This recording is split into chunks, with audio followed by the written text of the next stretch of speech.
Well beneath the seas, under choppy waves, swimming with the seaplants, a pod of dolphins play. Flynn, Carter and Lochie played with floating leaves. They used their dolphin tails and passed the leaf between. They swam along with Mum and Dad and Aylish, their sister too, making their merry way through the ocean blue. Aylish was a beautiful swimmer and glides through the water. Mum and Dad were very proud to have her as their daughter.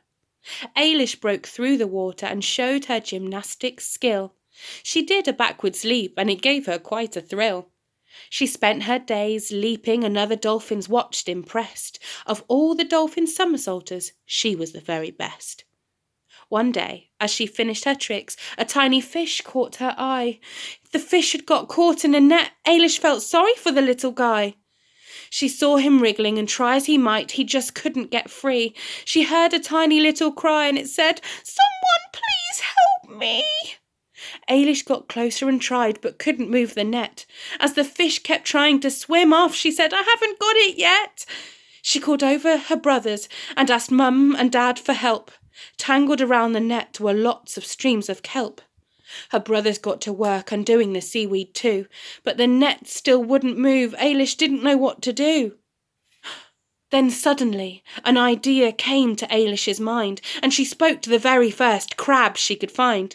"Excuse me, little crab," she said, "but could you help us, please? Using your claw, we could cut through the net with ease." "I suppose I have 5 minutes," the grumpy crab said, and he approached the net, shaking his grumpy head. And in just a second, the tiny fish was free, and he was so happy he flipped around in glee. "I'm so grateful to you all," the fish said. "Thank you, thank you, thank you." "Not a problem at all, happy to help. It was the crab who was able to cut through." But the grumpy crab had started to leave, already on his way. "Come back," they shouted, but he replied, "Why in the sea would I stay?" Aylish quickly swam up to the crab and asked what was wrong. He started to reply, still moving along. The crab said he was grumpy because he could only move side to side.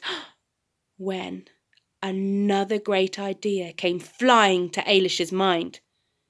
Aylish taught the crab all the tricks she knew. Then, before she knew it, the crab could do them too. The grumpy crab then changed and was never grumpy again. He started travelling the oceans, showing gymnastics to his new friends. The pod was so proud of Aylish, she really was a star, and never gave up on anything just because it was hard.